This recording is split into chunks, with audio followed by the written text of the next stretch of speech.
وهو اسم للنظم والماء. یہ بتاؤ کہ امل کتاب، یہ ساری تقریر پوری ہو گئی تھی، آپ نے یہ سمجھ لیا بھائی ایک باری بار جو پڑھ دی ہے تو وہ ساری کی ساری ہو گئی. ایسے تو نہیں کرتے. فالقرآن المنزل على الرسول المكتوب في المصاحف المنقول منقلا متواترا بلا شبهة. بسم اللہ الرحمن. اما الکتاب فالقرآن المنزل على الرسول المكتوب في المصاحف المنقول عنه نقلا متواترا بلا شبهة. کتاب کیا ہے جی؟ کتاب قرآن ہے. کتاب کیا ہے؟ قرآن. اس تعریف میں جنس فصل یہ چیزیں آپ کو بتا دی تھی پہلے. اب کچھ سوال جواب کر لیتے ہیں جس سے تعریف مزید آپ کو سمجھ آئے گی. ٹھیک ہے نا جی. تو سوال یہ ہے کہ کتاب اور قرآن یہ تو ایک ہی چیز ہے نا. کتاب اللہ کیا ہے؟ قرآن. اور قرآن کیا ہے؟ کتاب اللہ. اب الکتاب ہے معرف. القرآن سے شروع ہو رہی ہے تعریف. ٹھیک ہو گیا؟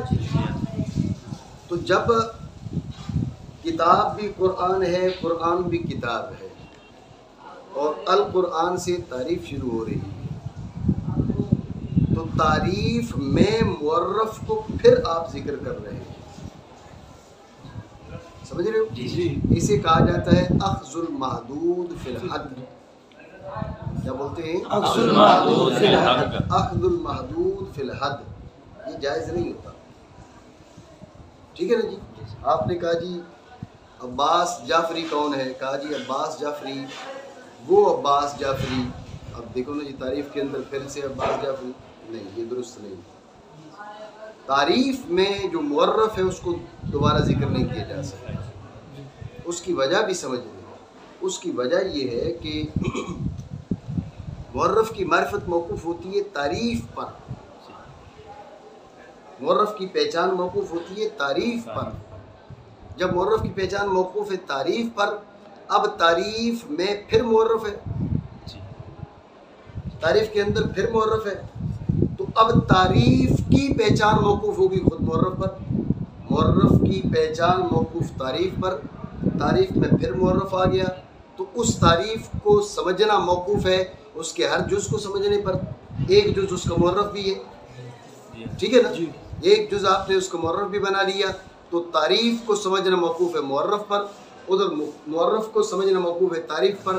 یہ کیا ہو جائے گا؟ یہ دور بن جائے گا. اس لیے اخذ المحدود فی الحد درست نہیں ہے، جائز نہیں ہے. اتنی بات اب سمجھے نہیں سمجھے؟ ٹھیک ہو گیا.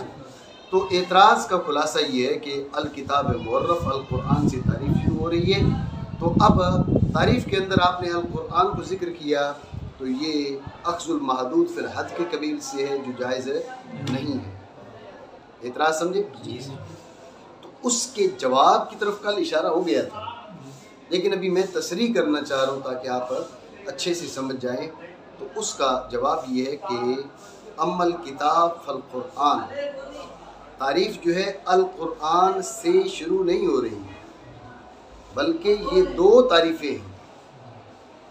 ایک ہے تعریف لفظی، دوسری ہے تعریف حقیقی معنوی. القرآن جو ہے یہاں سے تعریف شروع ہو. القرآن تعریف کا جزء اول، المنزل جزء ثانی وغیرہ ایسا نہیں ہے. القرآن ہے تعریف لفظی.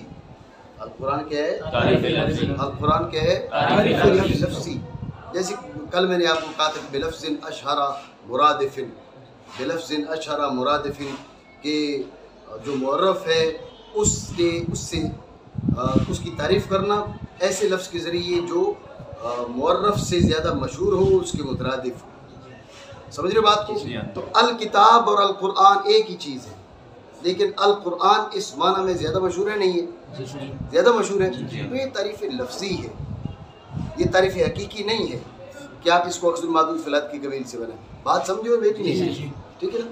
اعتراض تب بنے گا، سمجھو، کہ القرآن سے آپ تعریف حقیقی شروع کریں، القرآن جزء اول المنزل جزء ثانی وغیرہ وغیرہ، پھر اعتراض بنے گا اخذ المحدود فی الحد والا، لیکن ہم نے جواب دیا کہ نہیں، یہ القرآن الگ تعریف ہے، المنزل الگ تعریف ہے، تو دو تعریفیں کتاب کی جا رہی ہیں، ایک القرآن کے ساتھ یہ تعریف لفظی ہو گئی اور المنزل سے تعریف حقیقی ہو گئی، تو لہٰذا یہ اخذ المحدود فی الحد والا اعتراض نہیں ہوتا۔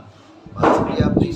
ٹھیک ہے، خلاصہ جواب کا پھر سمجھیں، جواب یہ ہے کہ یہ اعتراض جو آپ کہہ رہے ہیں اخذ المحدود فی الحد، یہ تب لازم آئے گا اگر تعریف القرآن سے شروع ہو، القرآن جزء اول المنزل الی آخری اس طرح تعریف ہو، تو پھر یہ اعتراض بنتا۔ یہاں پر الکتاب معرف ہے، القرآن کے ذریعے تعریف لفظی ہے، کیا ہے؟ تعریف لفظی ہے، اور المنزل سے تعریف حقیقی ہے، بلفظ اشہر مرادف، یہ تعریف لفظی کر دیا القرآن۔ تم نے کہا نا الکتاب، تو پہلے پہچان کروا دی کتاب کے قرآن ہے، کتاب کیا ہے؟ قرآن ہے، سمجھے بات کو؟ اس کے بعد پھر تعریف حقیقی کی المنزل علی رسول الی آخر۔ میری بات آپ سمجھیے، ٹھیک ہو گیا؟ ٹھیک ہے، ایک اور سوال یہ کہ پھر دو تعریفیں کرنے کی کیا حاجت ہے؟ اما الکتاب فالقرآن، اما الکتاب پہچان ہوگی نہیں ہو گئی؟ بھائی عباس جعفری کون ہے؟ کہا یہ پہچان ہو گئی نا؟ اب جناب والا لمبی چوڑی عبارت لکھنا جس کے ذریعے اس کی پہچان ہو، جب اشارہ کر کے سامنے بیٹھا ہوا ہے پتہ چل گیا عباس جعفری کون ہے، تو اب اتنی لمبی چوڑی بحث کی حاجت ہی نہیں ہے۔ اما الکتاب فالقرآن یہ کہہ دیا، پتہ چل گیا نا، اما الکتاب فالقرآن، پتہ چل گیا کتاب کے وہی قرآن ہے، اب المنزل وغیرہ یہ تعریف کرنے کی ضرورت ہی کیا تھی؟ کوئی اعتراض بنا نہیں بنا؟ ساجد بات آپ سمجھ رہے نہیں؟ ٹھیک ہو گیا، یہ اعتراض۔ اس کا جواب یہ ہے کہ اصل بات ہے کہ اما الکتاب فالقرآن، القرآن سے تعریف لفظی ہوئی، پہچان حاصل ہو گئی، لیکن آپ ذہن میں رکھیں کہ القرآن کے دو اطلاق ہیں۔ ایک القرآن کا اطلاق ہے کلام قدیم پر، بات پہ توجہ دینا، ایک ہے القرآن کا اطلاق کلام قدیم پر، اور ایک ہے اطلاق المنقول عنہ نقلا متواترا المکتوب فی المصاحف، یعنی اس کلام قدیم پر دال، سمجھ رہے ہو نہیں؟ قرآن کا اطلاق ایک نہیں ہے، یہ بات ذہن میں رکھیں، قرآن کے اطلاق ہیں دو، ایک اطلاق ہے کلام قدیم پر، یہ جو کہا جاتا ہے القرآن کلام اللہ غیر مخلوق، کیا؟ القرآن کلام اللہ غیر مخلوق، توجہ نہیں ہے چلجن؟ تو یہ سوچ رہا ہوگا بھئی جو ہے نا وہ شرجیل کیسے کیا، میں بھی جو ہے نا وہ کیمرے کی آنکھ سے آنکھ بچا کے ہو سکتا ہے اس کا بھی پروگرام پتہ نہیں ہے۔ تو القرآن کلام اللہ غیر مخلوق، القرآن کلام اللہ غیر مخلوق، ذہن میں رکھنا یہ جو قرآن کا اطلاق ہے نا، یہ کلام قدیم پر ہے، قرآن کا اطلاق کلام قدیم پر بھی ہے، اور قرآن کا اطلاق اس کلام قدیم پر دلالت کرنے والے جو کلام ہے، یعنی مکتوب فی المصاحف المنقول عنہ نقلا متواترا، قرآن کا اطلاق اس پر بھی ہے، وجہ ہے جب قرآن کے ہو گئے اطلاقات دو،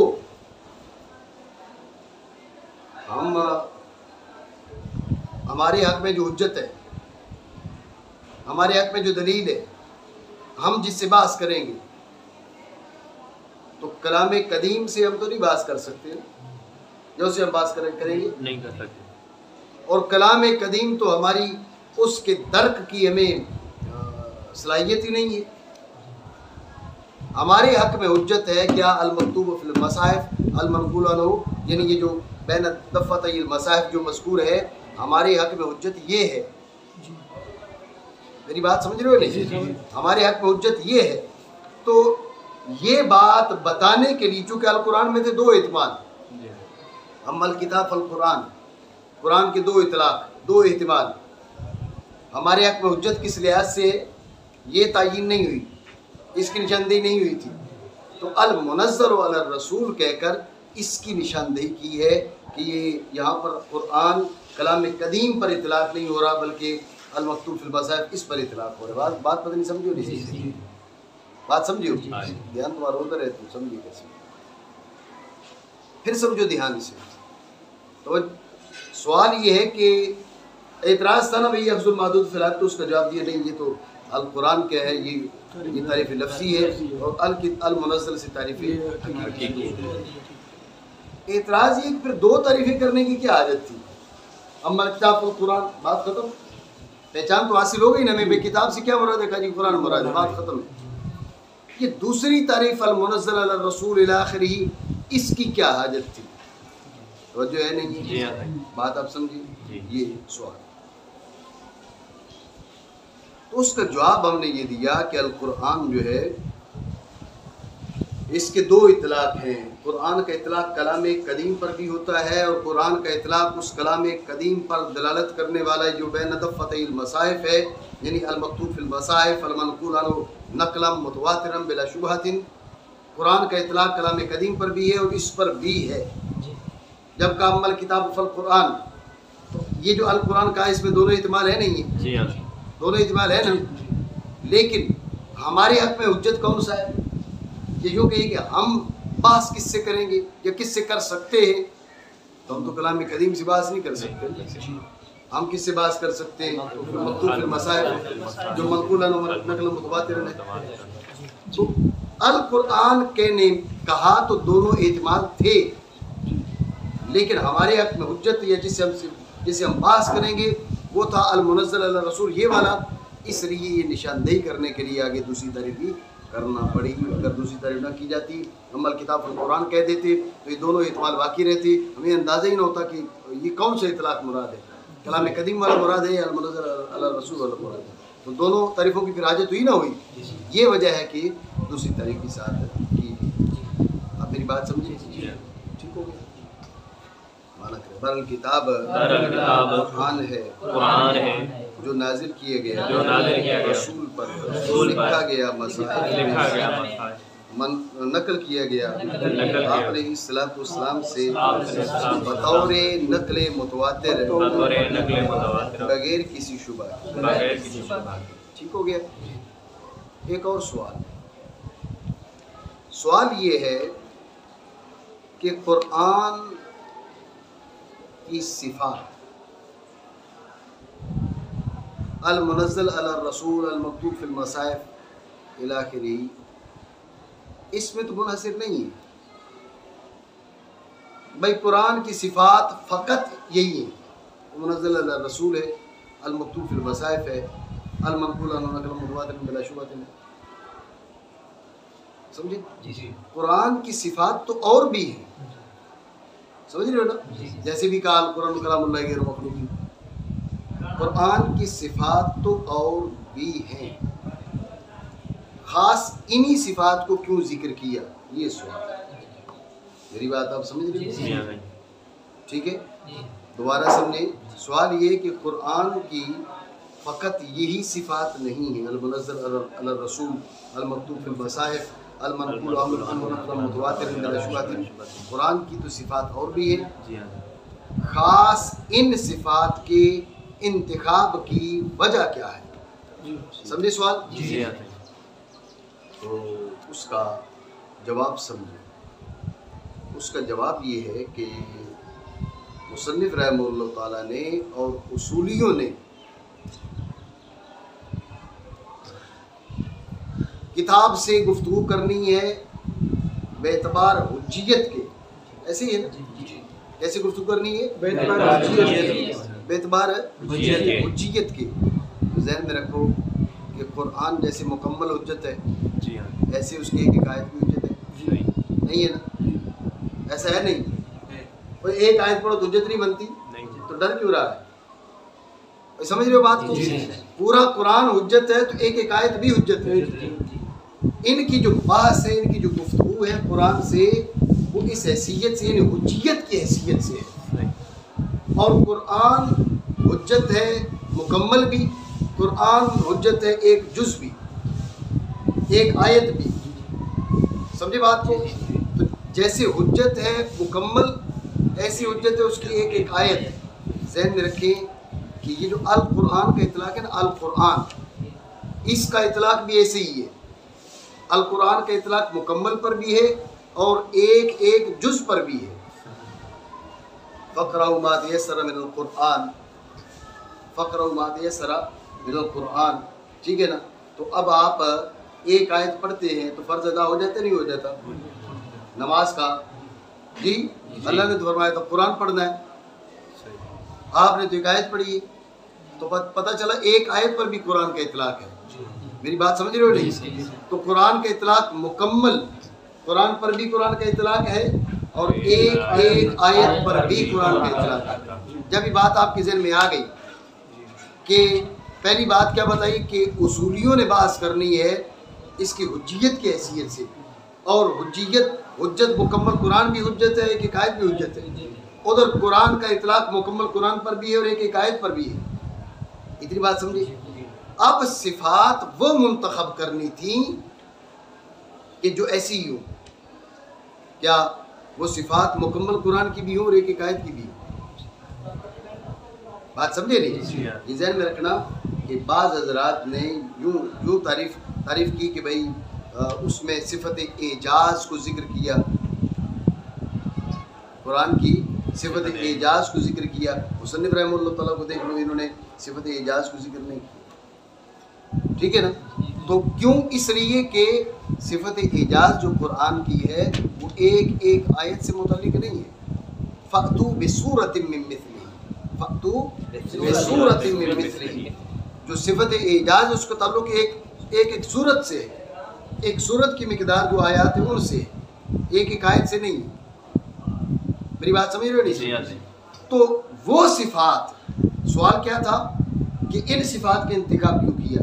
تو جواب اب یہ نکلا کہ ایسی صفات جو مکمل قرآن کی بھی ہوں اور ایک ایک آیت کی بھی ہوں، انتخاب ان صفات کا کرنا تھا۔ اور اس لیے مصنف نے اور اصولیوں نے یہ والی صفات بیان، دیکھو نا، جیسے پورا قرآن حضور پر نازل ہے ایسے ایک ایک آیت بھی نازل ہے نہیں، جیسے پورا قرآن حضور سے منقول ہے ایسے ایک ایک آیت بھی منقول ہے نہیں، جیسے پورا قرآن مکتوب فی المصاحف ہے ایسے ایک ایک آیت بھی مکتوب فی المصاحف ہے نہیں، ٹھیک ہے نا؟ تو صفات وہ بیان کرنی تھی جو پورے قرآن کی بھی ہوں اور ایک ایک آیت کی بھی ہوں، اس لیے ان صفات کا انتخاب کیا گیا۔ بات پتہ نہیں سمجھو نہیں؟ بات ٹھیک ہو گیا؟ خلاصہ سوال کا اور جواب کا دوبارہ سمجھیں۔ سوال ہم نے یہ کیا کہ بھائی ٹھیک ہے آپ نے دو تعریفیں کرنی تھی اس مقصد کے لیے، ہم یہ کہتے ہیں کہ قرآن کی تو اور بھی صفات ہیں، جیسے یہی میں نے صفت اعجاز بیان کی، صفت اعجاز بھی تو قرآن کی صفت ہے نا، تو قرآن کی اور صفات بھی تھیں، خاص ان صفات کے انتخاب کی وجہ کیا ہے؟ شاہ صاحب ٹھیک ہو گیا؟ یہ سوال ہے، اس کا جواب یہ دیا کہ آپ پہلے دیکھیں کہ اصولی کتاب سے کس حیثیت سے بحث کرتے ہیں، اصولی کتاب سے بحث کرتے ہیں اس کی حجیت کی حیثیت سے، سمجھ رہے ہو؟ کس حیثیت سے؟ اس کی حجیت کی حیثیت سے۔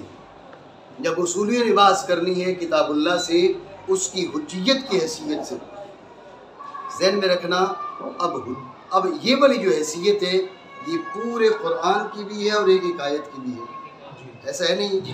یہی دوسری بات سمجھیں کہ خود قرآن کا اطلاق پورے قرآن پر بھی ہے اور ایک ایک آیت پر بھی ہے، ایسا ہے نہیں؟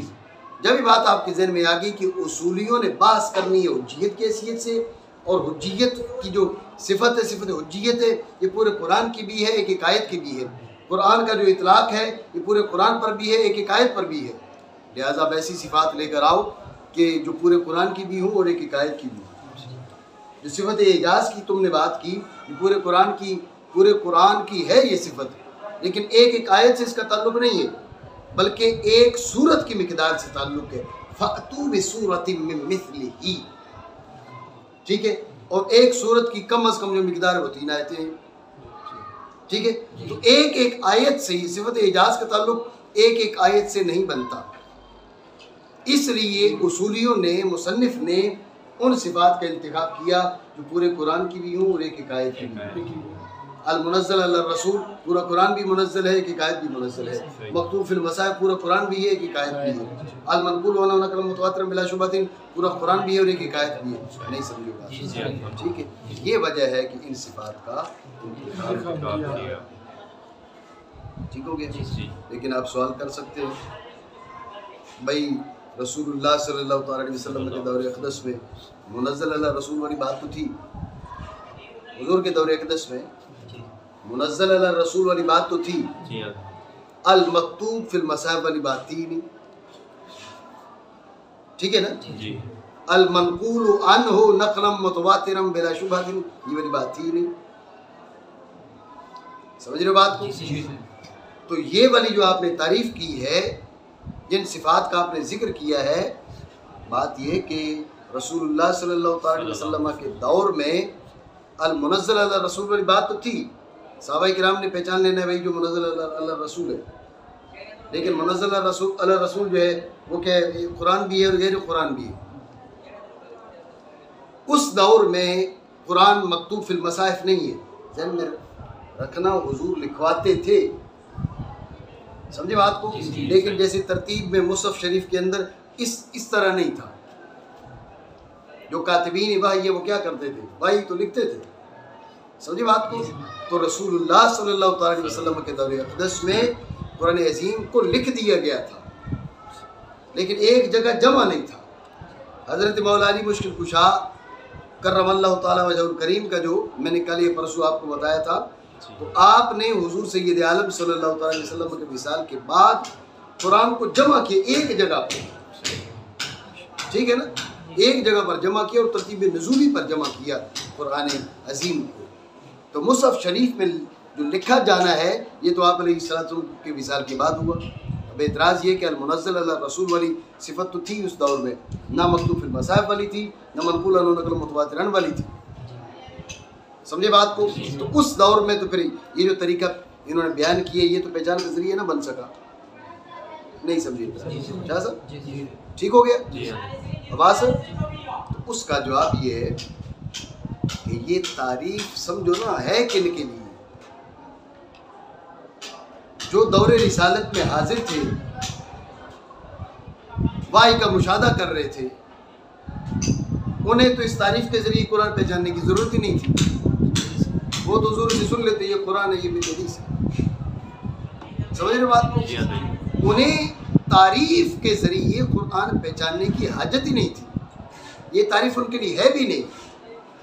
یہ تعریف ان لوگوں کے لیے ہے کہ جنہوں نے وحی کا مشاہدہ نہیں کیا، جو اس دور اقدس میں حاضر نہیں رہے، بعد میں آئے تو اب ان کو پریشانی بن گئی کہ ہم قرآن کیسے پہچانیں، تو یہ تعریف ان کے لیے ہے، نہیں سمجھو؟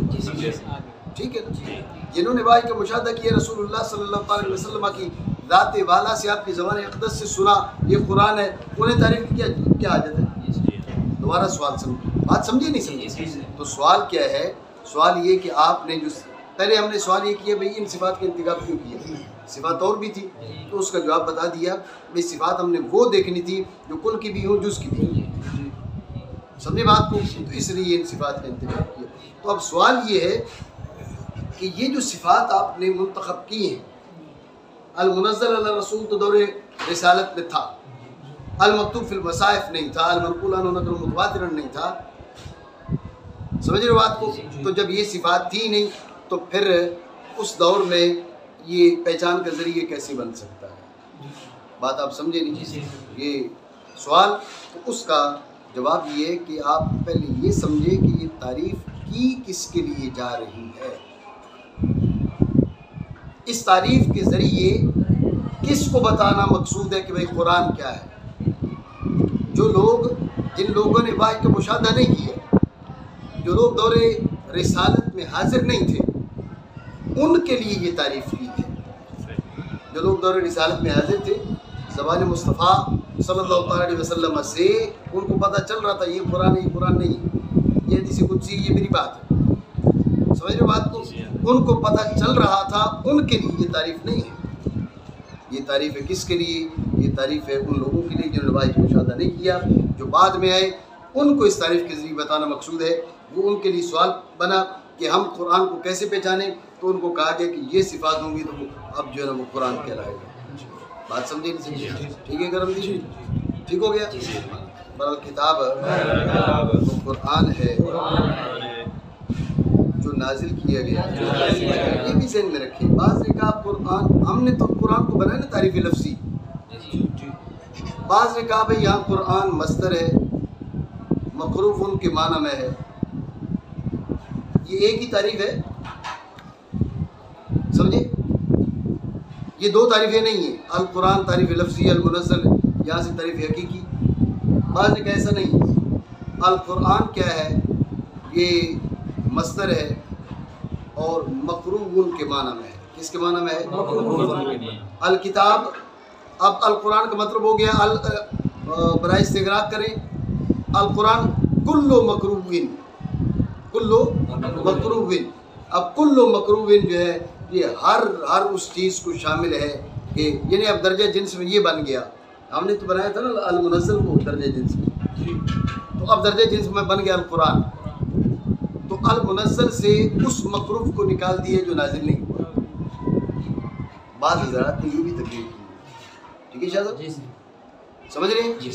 لیکن ذہن میں رکھیں اپنی جگہ پر القرآن بمعنی مقروف ہو سکتا ہے، ہوتا ہے، لیکن آپ دیکھیں نا کہ اب آپ القرآن کے ظاہر متبادر جو معنی ہے، جب ہم قرآن کہیں گے تو ذہن آپ کا مقروف کی طرف جائے گا یا قرآن پاک کی طرف جائے گا؟ جو ظاہر متبادر معنی ہے اس کو چھوڑ کے آپ ایک ایسے معنی کی طرف چلے گئے جو نسبتاً قلیل الاستعمال ہے، یہ کوئی دانش مندی نہیں، سمجھ رہے بات کو؟ ظاہر متبادر معنی، کثیر الاستعمال معنی، گویا کہ القرآن کے معنی ہی ایک ہے۔ قرآن پاک کا جو استعمال ہے وہ اس معنی میں اس قدر کثیر ہے کہ کسی کے ذہن میں قرآن بولنے سے مقروف ان کی طرف ذہن جاتا ہی نہیں ہے، سمجھ رہے بات کو؟ تو ایک ظاہر متبادر معنی چھوڑ کر ایک غیر ظاہر اور غیر متبادر معنی کی طرف جو عدول ہے، اس کی طرف جو انصراف ہے، یہ کوئی دانش مندی نہیں، سمجھو بات کو؟ جب بھی جیسے اس نے کہا القرآن تو ذہن جائے گا قرآن پاک کی طرف، ذہن مقروف ان کی طرف نہیں جاتا، لہذا اس پہ جو معمول کرنا ہی مناسب نہیں ہے۔ بات سمجھے؟ دوبارہ سمجھے۔ بعض حضرات نے کہا القرآن یہ مصدر ہے اور مقروف ان کے معنی میں ہے، تو اب یہ تعریف ایک ہی ہے، ٹھیک ہے؟ یہ القرآن درجہ جنس میں ہے اور المنزل یہ فصل اول ہے، الرسول الاخری یہ مختلف فصول۔ بات سمجھے نہیں سمجھے؟ ٹھیک ہے؟ تو بعض حضرات نے یہ کہا، تو ہم یہ کہہ رہے ہیں کہ قرآن مصدر بمعنی مقروب یہ استعمال ہوتا ہے، ایسا نہیں کہ ایسا نہیں، ایسا استعمال ہوتا ہے۔ قرآن مصدر بمعنی مقروب یہ استعمال ہوتا ہے، لیکن قرآن جب بولا جائے گا تو اس کے ظاہر متبادر معنی کی طرف فوراً ذہن جائے گا وہ قرآن پاک۔ بھائی یہاں پر قرآن سے مراد مصدر ہے، مقروب ان کے معنی میں ہے، اس کی طرف ذہن جاتے ہی نہیں، سمجھ رہے بات؟ تو ظاہر متبادر معنی چھوڑ کر غیر ظاہر اور غیر متبادر معنی کی طرف جو عدول ہے یہ تعریفات کے لائق نہیں ہے، لہٰذا درست بات وہ ہے جو پہلے بتائی، القرآن تعریف لفظی ہے، المنزل الرسول الاخری یہ تعریف حقیقی۔ ٹھیک ہو گیا جی؟ الکتاب تو قرآن ہے جو نازل کیا گیا ہے، المنزل بھی پڑھا جا سکتا ہے، المنزل بھی پڑھا جا سکتا ہے، دونوں صفات ہیں قرآن عظیم، ٹھیک ہے نا؟ المنزل بھی ہے اور المنزل بھی ہے، ٹھیک ہے نا؟ آسمان اول تک یہ المنزل ہے، آسمان اول سے پھر قلب مصطفیٰ پر یہ المنزل ہے، ٹھیک ہے نا؟ یک لخت جو اتارنا ہے وہ انزال کہلاتا ہے، ٹھیک ہے؟ شیئن فشیئن رفتہ رفتہ جو اتارنا ہے وہ تنزیل کہلاتا ہے۔ تو یہ دونوں ہی کتاب اللہ کی صفات ہیں، الانزال بھی اور التنزیل بھی، تو یہ منزل بھی ہے اور منزل بھی ہے، وجہ ہے نہیں؟ تو پھر یہاں کیا بہتر ہے؟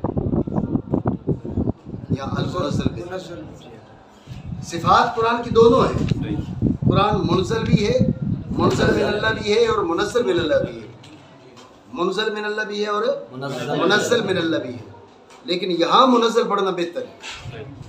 کیوں؟ ہم نے بات کی ہے بھائی ہم اس سے بات کر رہے ہیں حجیت کی حیثیت سے، تو ہم تک پہنچے گا تو حجت بنے گا. سمجھے نہیں بات؟ ہم تک پہنچے گا ہی نہیں تو حجت ہمارے حق میں کیسے بنے گی؟ سمجھ رہے بات؟ ہم تک پہنچے گا تو حجت بنے گا، ہم تک پہنچے گا ہی نہیں تو حجت نہیں ہے ہمارے حق میں. سمجھ رہے بات کو؟ تو ہم تک انزال سے نہیں پہنچا، تنزیل سے پہنچا. سمجھ رہے بات کو؟ تو حجت بنا تنزیل سے، انزال سے نہیں، اس لیے منزل پڑے. نہیں سمجھے بات؟ یہ جملہ بیچ میں نے ایک بولا ہے، اس پہ توجہ رکھو. ہم تک پہنچے گا تو حجت بنے گا. بلوغ خطاب ضروری ہے. ادھر سے جناب سیدنا جبریل لے کر چل چکے ہیں، قلب مصطفیٰ پہ نازل نہیں ہوا. سمجھ رہے ہو بات کو؟ تو حجت نہیں ہے ہمارے حق میں. کوئی آیت ہے منسوخ ہو گئی ہے جی، ادھر سے جبریل جو ہے وہ لے کر آگے، ادھر قلب مصطفیٰ تک ابھی نہیں پہنچے، حضور پر وحی نازل نہیں ہوئی. جب تک حضور پر وحی نازل نہیں ہوگی، حضور تک وہ نہیں پہنچے گی، تب تک آپ علیہ السلام کے حق میں بھی آپ پر بھی جو ہے وہ اس پہ عمل کرنا لازم نہیں ہے. سمجھ رہے بات کو؟ بلوغ خطاب ضروری ہے.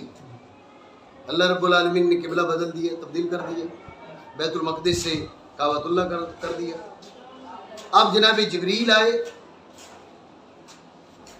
جو جبریل علیہ السلام آئے حکم خداوندی لے کر، جب تک حضور کو سنایا نہیں تب تک حضور علیہ السلام کے لیے ضروری نہیں ہو کہ اپنا چہرہ اقدس پہ دے. جب فرمایا نا فَوَلِّ وَجْهَكَ شَطْرَ الْمَسْجِدِ الْحَرَامِ، فَوَلِّ وَجْهَكَ شَطْرَ الْمَسْجِدِ الْحَرَامِ، ذہن میں رکھنا اس وقت کیا ہے آپ علیہ السلام پر جو ہے وہ ضروری ہوا کہ آپ اپنا چہرہ اقدس دیں. یہ بات آپ سمجھو جی؟ جی ساجد بولے بات سمجھے؟ اصل میں کسی بات کی طرف اشارہ کرنا چاہ رہا ہوں، ٹھیک ہے؟ یہ جو پانی وہ جو ہے آپ کی، تو قبل از بلوغ خطاب، قبل از بلوغ خطاب، خطاب پہنچے ہی نہیں ہے تو حجت ہی نہیں ہے. سمجھ رہے بات کو؟ اگر خطاب حضور تک نہیں پہنچا تو حضور کے لیے بھی حجت نہیں ہے. آپ علیہ السلام تک پہنچ گیا، لیکن اس دور میں جیسی وحی نازل ہوئی تو فوراً سب تک تو نہیں پہنچ جاتی تھی نا. وہ صحابہ، وہ حضرات جن کو حضور کا فرمان نہیں پہنچا یا آیت نہیں پہنچی، اور یقیناً ان کی طرف سے تقصیر اور کوتاہی تو ہوتی ہی نہیں تھی، ان کے حق میں حجت بھی نہیں. سمجھ رہے بات کو؟ یہ بات سمجھنا. یہ جو جاہل ہے نا مولوی لمبو، بھائی جب مانگ رہی تھی تو خطا پر تھی جی، معاذ اللہ ثم معاذ اللہ جی، اس میں اور خرابیاں اپنی جگہ پر ہیں. بات یہ ہے کہ خطا کس میں تھی اور خرابی اپنی جگہ پر ہے. خطا کس میں تھی؟ کتاب پہنچا تھا ان کو، وہ شطر بے مہار خود کہہ رہے ہیں جی کتاب پہنچے نہیں تھا. یہ تو خود کہہ رہے ہیں نا، حدیث بعد میں سنی. تو قبل از بلوغ خطاب ان کے حق میں وہ حدیث حجت نہیں، حجت ہی نہیں، پھر وہ ان سے معاذ اللہ خطا کون سی؟ نہیں سمجھ رہے بات ذہن میں رکھنا. یہ جاہلانہ گفتگو ہے، اس کی بے ادبی اپنی جگہ پر ہے. اس نے جو بات کی ہے، جس اسلوب میں کی ہے، اس اسلوب میں بے ادبی ہے، گستاخی ہے سیدہ پاک رضی اللہ تعالیٰ عنہا کے حق میں. ٹھیک ہے نا؟ اگر ذہن میں رکھنا، اگر ہوتی تو بھی گستاخی ہوتی. اگر بالفرض سیدہ پاک رضی اللہ تعالیٰ عنہا سے یا کسی بھی بڑی شخصیت سے اگر بالفرض خطا کا صدور ہوتا، بالفرض جب بھی یہ بے ادبی تھا جو اس کا اسلوب ہے، بات ذہن میں رکھیں، جب بھی بے ادبی تھا.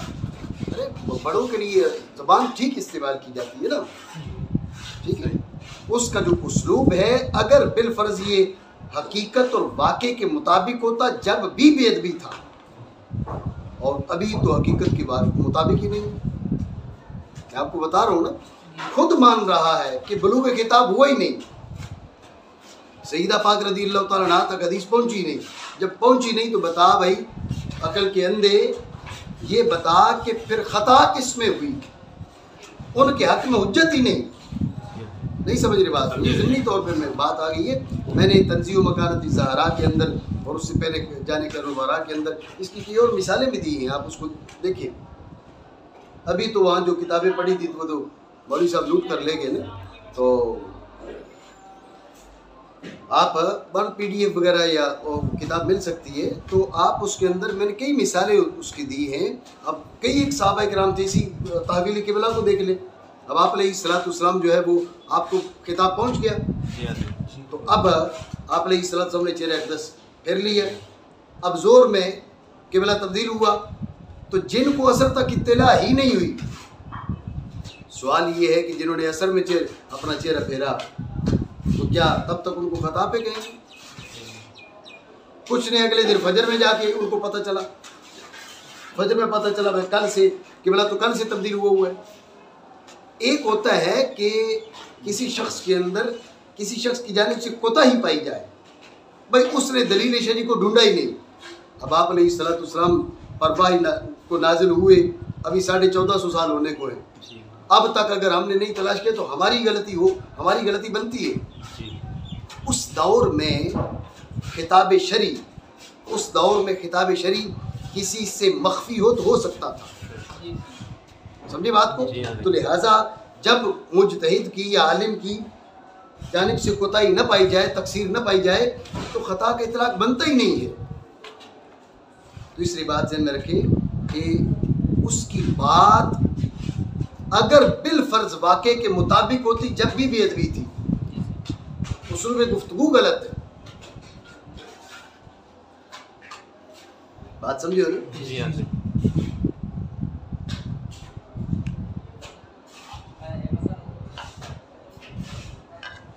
چیز آئے کہ واقعے کے مطابق ہی نہیں ہے.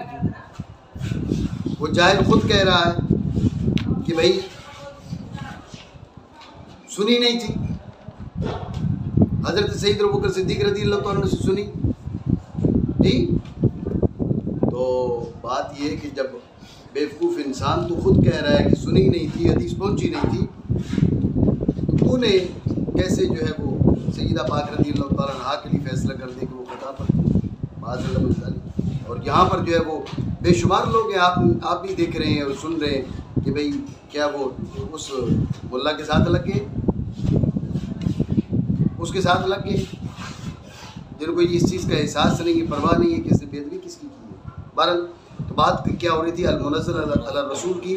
منزل بھی قرآن پاک کی صفت ہے، منزل بھی قرآن پاک کی صفت ہے. یہاں پر کیا پڑھنا بہتر ہے؟ منزل. وجہ میں نے آپ کو بتا دی، ٹھیک ہے. اس کے بعد کہا المنزل علی الرسول. سوال یہ ہے کہ رسول تو اور بھی ہیں 313 یا زیادہ، سمجھے بات کو؟ تو اب رسول تو اور بھی ہے، تو یہاں پر کیسے معلوم پڑے گا کہ کون سے رسول مراد ہے جی؟ تو اس کا ایک جواب یہ ہے کہ جو پہلے بتایا تھا کہ الف لام برایات خارجی ہے، مراد مطلق رسول نہیں، رسول معہود. ٹھیک ہے، جیسے ہی ہم کہیں گے نا رسول اللہ صلی اللہ علیہ وسلم ذہن کے در جاتا ہے. ٹھیک ہے نا؟ اب دیکھو ہم گفتگو کے دوران آپ علیہ السلام کا جو نام نامی ہے ہم وہ کم لیتے ہیں. ٹھیک ہے، ہم رسول اللہ صلی اللہ علیہ وسلم، حضرت صلی اللہ علیہ وسلم، حضور صلی اللہ علیہ وسلم، صرف ہم کہتے ہیں نا آپ صلی اللہ علیہ وسلم، صرف ہم آپ کہتے ہیں تو جب بھی ہمارے ذہن جناب رسول اللہ صلی اللہ علیہ وسلم کی دادی والا کی طرف چلے جاتے ہیں. ٹھیک ہے، تو لہٰذا آپ رسول معہود ہیں. الف لام کیا ہے؟ یہ برایات خارجی ہے، تو کسی اور کی طرف ذہن نہیں جائے گا، جناب رسول اللہ صلی اللہ علیہ وسلم ہی کی جانب ذہن جائے گا. سمجھے بات کو؟ ٹھیک ہے. اور ویسے بھی جو منصب رسالت ہے اس کے کامل اور اکمل ترین جو فرد ہیں وہ آپ علیہ السلام کی ذات والا ہے. سمجھے بات کو؟ اسی لیے قرآن پاک میں فرمایا ثم جاءکم رسول، الرسول بھی نہیں فرمایا، ثم جاءکم رسول، الرسول بھی نہیں ہے. پھر تمہارے پاس رسول آ جائے تو اب مفسرین کو دیکھ لو، وہ کہتے ہیں رسول سے مراد جناب رسول اللہ صلی اللہ علیہ وسلم کی ذات والا ہے. یعنی باقی انبیاء بھی جانتے تھے جب ان سے عہد لیا جا رہا تھا کہ جب رسول کا مطلقاً اطلاق ہوگا تو اس کا جو اطلاق ہے مطلقاً بغیر کسی قید کے وہ ایک ہی ذات والا ہے جناب محمد رسول اللہ. سمجھو نا بات کو. نازل کیا گیا جناب رسول اللہ صلی اللہ علیہ وسلم کی ذات پر لکھا گیا مصاحف میں. مصاحف جمع مصحف کی آپ کو کل بتایا تھا کہ دونوں احتمال ہیں. علامہ برائے استغراق بھی ہو سکتا ہے, برائے عہد خارجی بھی ہو سکتا ہے. سمجھے بات کو. برائے عہد خارجی ہو اور مصاحف قرۂ سبا ہو تو اب یہ المنقول یہ کیا بن جائے گا, یہ تاکید بن جائے گا. اور اگر برائے استغراق ہو تو اب یہ المنقول کیا ہے, یہ قید بن جائے گا اس کے لیے قید ثالثیہ جو بھی بنائی تھی. سمجھے بات کو. منقول ہوا آپ علیہ السلام کی ذات والا سے بطور نقل متواتر. یہ بات ذہن میں رکھنے کے قرآن عظیم ہمارے ہاں ہم قرآن کو کیسے پہچانیں گے, اس کے لیے نقل متواتر ضرور ہے. اس کے لیے نقل متواتر ضرور ہے.